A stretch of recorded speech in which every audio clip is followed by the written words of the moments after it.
Everyone's gone crazy. Everyone should get out of here. They'll never wake up. But I was right, my precious. You are invincible. Precious? What's his precious? A miracle machine. Definitely not impossible. I think he's referring to that machine. What a drunkard. Oh, goodness. The smell of alcohol. Mein Fräulein, please allow me to fan the fumes away with my wings. Oh, excellent. Please, fan them away from me, too. Certainly. I've checked the surroundings, but there's no one else here. Isn't that strange? The Fatui is a big organization, but he's the only one left at this camp. What's more, we didn't even see him the last time we were here. Even the larger gentleman from the first time is missing.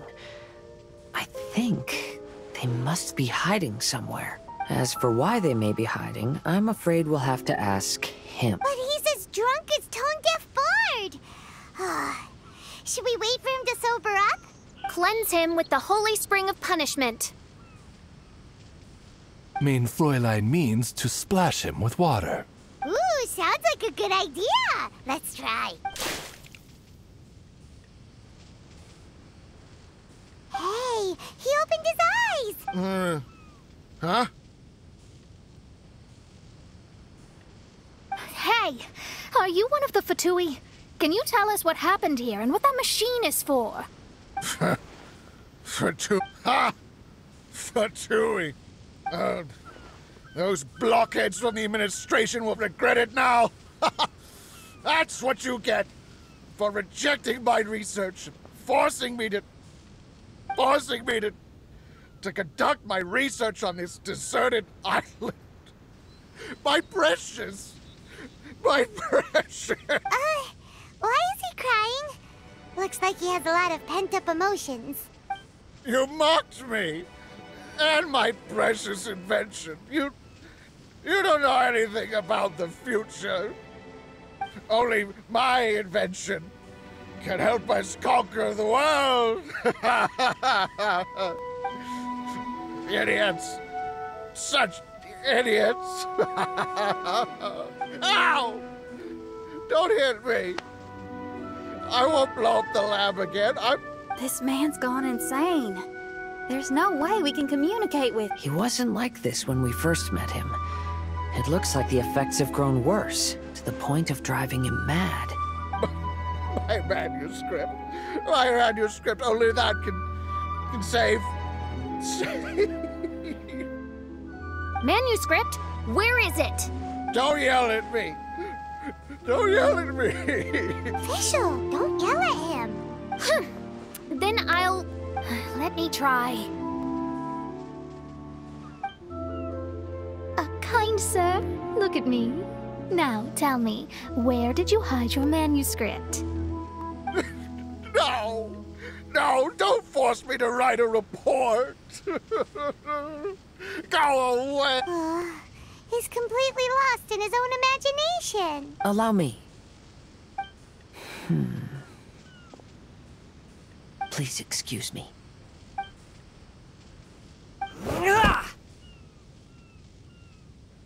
Oh! My butt! My brain is finally starting to work again. It's not a mushy mess anymore. Can you tell me where you put the manuscript? The manuscript is in the crack over there. Finally! Otherwise, I was gonna have to blast some of my loudest rock and roll in his ears. Kazuha hesitated for a long time before making a move. He's so nice. Everyone, let's search the stone cracks nearby for the manuscript.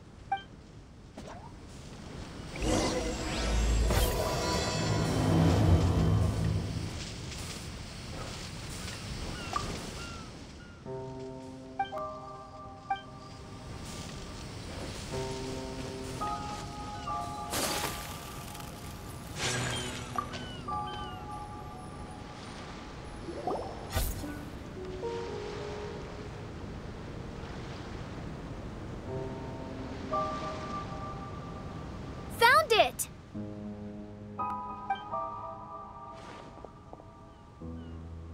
Congratulations! We found the key to solving the problem. Let me see.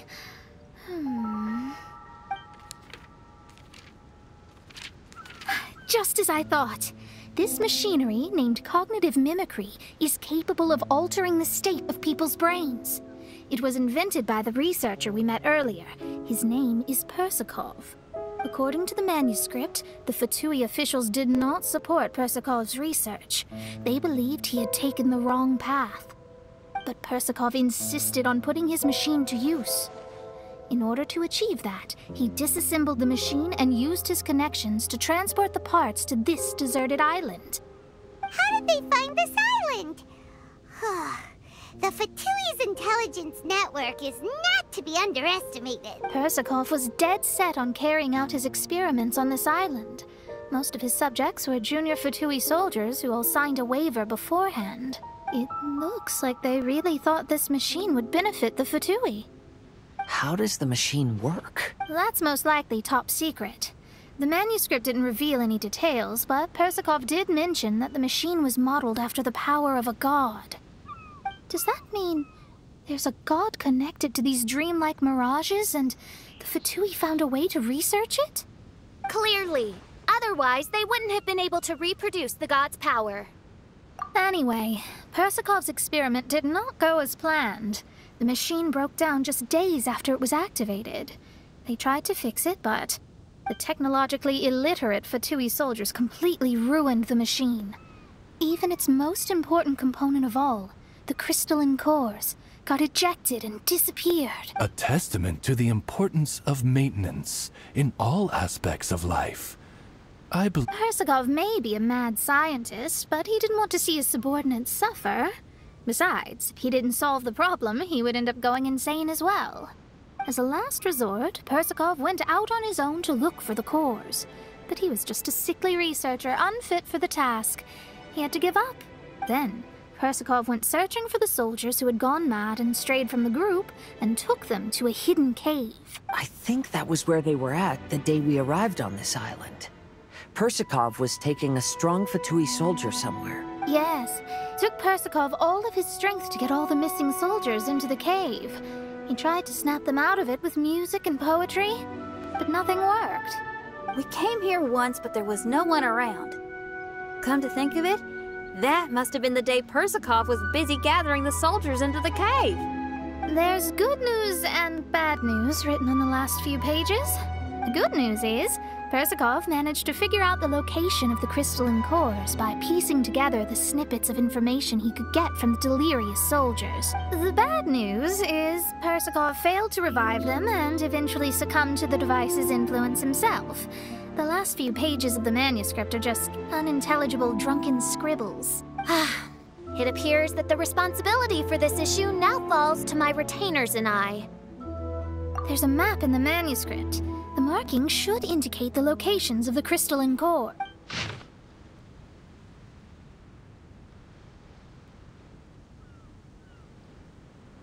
We've got no choice but to find the crystalline cores now.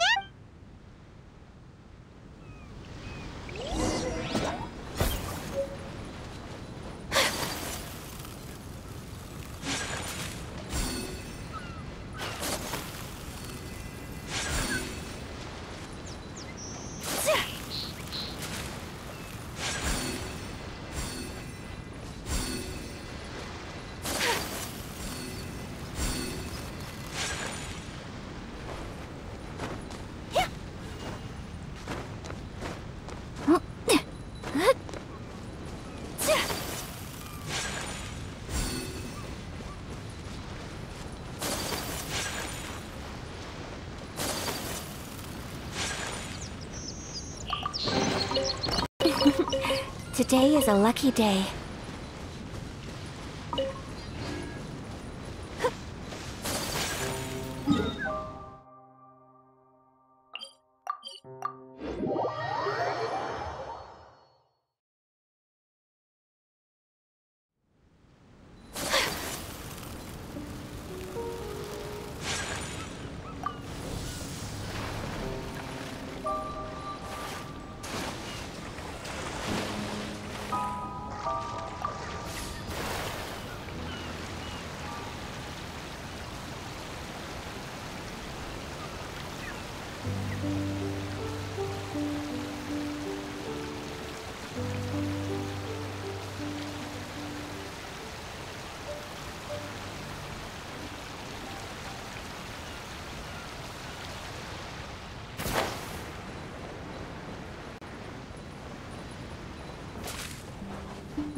crystalline cores mentioned in the manuscript.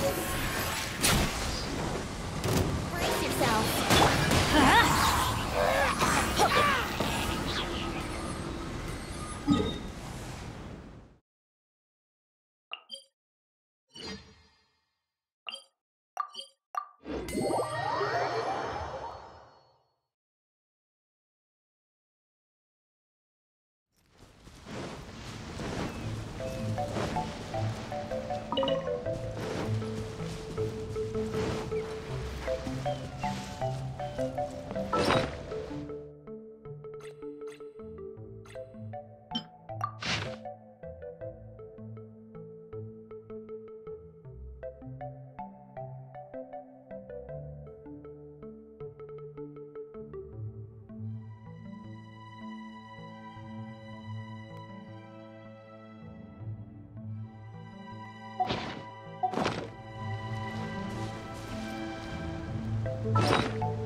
Oh, ow!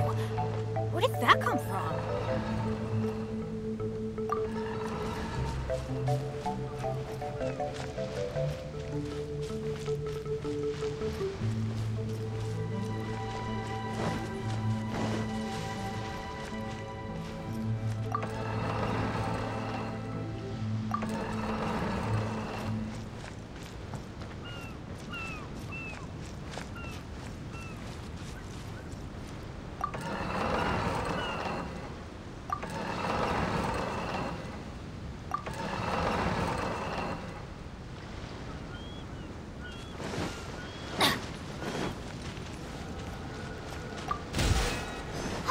And here's the second one.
Off we go!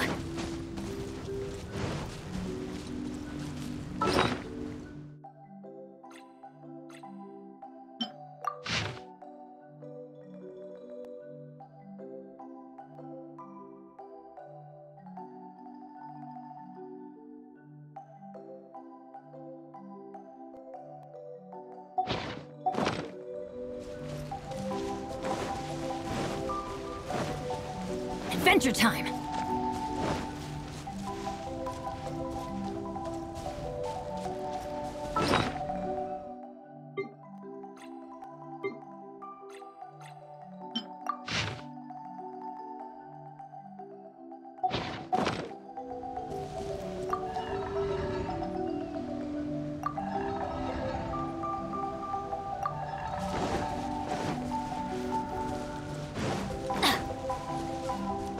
Off we go!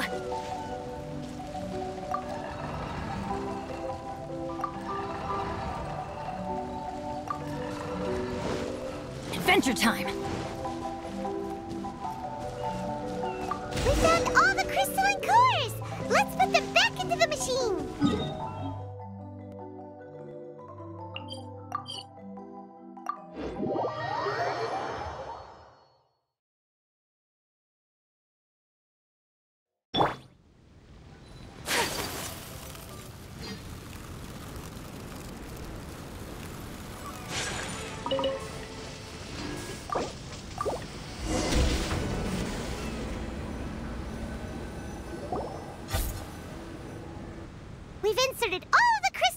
was, Mona. Is that all we needed to do?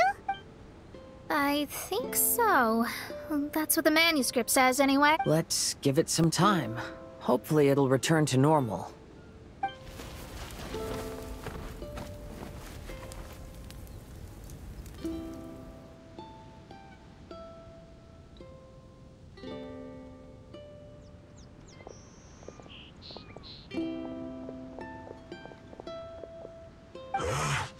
Someone's in our camp. Hey, who are you people? Hold on. Look at the machine. Is it fixed? What? But Mr. Persikov is still lying on the ground over there. We're the ones who fixed the machine. Yeah, you're welcome. We could have had a nice, relaxing vacation if all of this hadn't ended up occupying so much of our time. Apologize to me and my retainers at once. Huh? Oh no, I'm out of here. Hey! Don't leave me here on my own. Mr. Persikov's still there. We need to save him. Those two definitely seem a little more lucid now. It looks like we succeeded. Yay! Let's get out of here then. Paimon wants to spend the rest of this vacation back at our own camp. Yeah, but it feels like our camp now. Kinda like our temporary home. Then perhaps we should call it the Embassy of the Imanakreich and Dodoland. Huh? No! That's too many words. Paimon would prefer something easy to remember. Come on, let's go home now.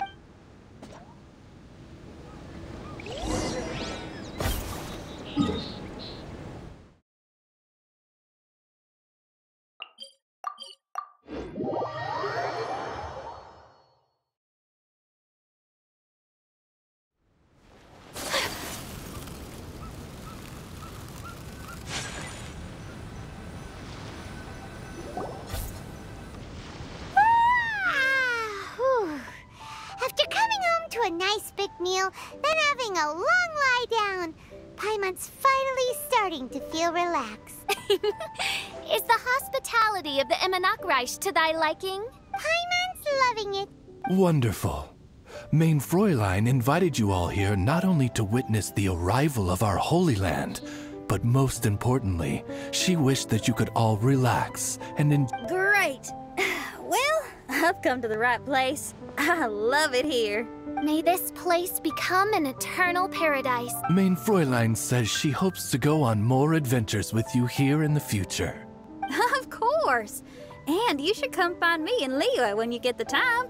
I'll show you around. Oh, also, my friend runs the best restaurant in Liyue. I'm sure you'll love it. If you're into opera, you should go see Yunjin. She's the nicest person, and she likes making friends with new and interesting people. I'm sure the two of you will have plenty to talk about with your shared passion for theatrics. Oh? If Lady Xinyan speaks so highly of it, then I must entertain the idea. Traveler, I have a suggestion. There's a snack called roasted lavender melon in Inazuma, which goes rather well with fish. Why don't we roast some fruit and seafood for dinner tonight? Oh? Did you try it in Inazuma? That's great. You know, I want to follow your example and travel around the world. Hopefully, I can also make good friends along the way. That means a lot coming from you. Ah, you're all here.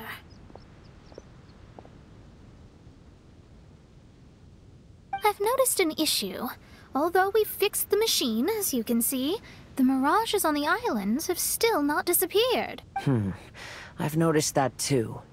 But considering it took some time for the mirages to appear, it may also— Yes, that's definitely possible. In other news, my scryglass seems to be working fine now. The divination results are also looking about right. Although there are some parts in the results that I don't quite understand. It's as if there is some sort of power surrounding us. Do you think it's caused by the machine? Or perhaps Persikov? Sorry, I'm also not sure. All I know is that the power is not hostile at the moment. Whatever it is, it doesn't seem to harbor any ill will toward us.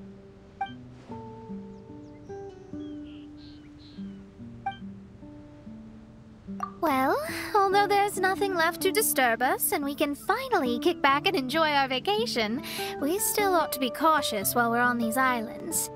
I will keep seeing what the stars say every day. I promised Fischl that I'd be her guard. I can help. Good. I'll be counting on you. Goodness knows why those girls are so carefree about everything. I suppose it falls to me to be extra vigilant. Oh, coming. Oh, so we're gonna call the tone-deaf bard, right? Well, hello there, strangers. You finally called. I thought you were having so much fun that you'd completely forgotten about me. Nope. Oh, tone-deaf bard, a whole bunch of really strange things happened. A strange machine that can imitate the power of a god? Wow. I didn't know the Fatui had plans like that. Their imaginations are truly running wild. So, judging from your tone, it sounds like you don't know any more about this than we do. Alas, I am but a humble bard who sings for his Mora in the tavern. Why would I know anything about it? Ugh, so annoying. But other than that, did you two have fun? We did! We ate a lot of yummy food and saw loads of amazing things. It was really cool. That's good. The point of traveling is to record any feelings stirred along the way. As long as you had an unforgettable experience, this journey has served its purpose. As for the mysterious voice, although we don't know who it was, not only did she not harm you, she also helped you to gain a better understanding of each other, right? If you look at it that way, maybe she meant you well. I mean, if she was able to intercept Alice's communication tool, I'm sure she's also plenty capable of attacking you. Tone-deaf bard is right. I'm glad to bring you some peace of mind. Just enjoy your vacation to the fullest. And don't forget to tell me all about the marvelous mirages when you get back. I want to record all these beautiful memories and turn them into ballads. Every summer will become an unforgettable song. Then I'll just wait for your return. Happy vacationing! If Tone-deaf bard thinks it's okay, then maybe there's nothing to worry about. After all, Tone-deaf bard is still a god. We should probably trust him. Let's head back. We don't want to keep everyone waiting. Hold on. Didn't Fischl say earlier that she's going to catch some crabs? Oh, Paimon wants to go too! Now you have solved the mystery. Doesn't it make you feel happy? Satisfied? Don't worry, I won't hurt you. I'm just a little bird that sometimes flies by these islands, and am now watching you from far, far away. I just so happened to sense a power here that has something to do with me. I was curious, so I landed on the beach to quietly watch everything that took place on these islands. It was fascinating. The ones who came here to work were so busy, and yet I still saw genuine smiles on their faces from time to time. And then all of you arrived later on, bringing your glorious dreamscapes and wonderful willpower. Your dreams are like the pure and delicate bubbles floating on the water. The more beautiful the illusion, the more it fascinates me. I'm not able to travel myself, but I do admire free spirits like yourself. So, I helped them design a little something for you all. I hope... As I said, I don't have an agenda. I'm just a little bird. I stopped here to admire your lives. Joys, sorrows, and all. You are a special person with a unique and brilliant glow. I decided to communicate with you in this way because I'm really curious about you. There's no need to wonder about my name. Maybe one day in the future, we will meet in another place. When that time comes, I think you'll be able to recognize me.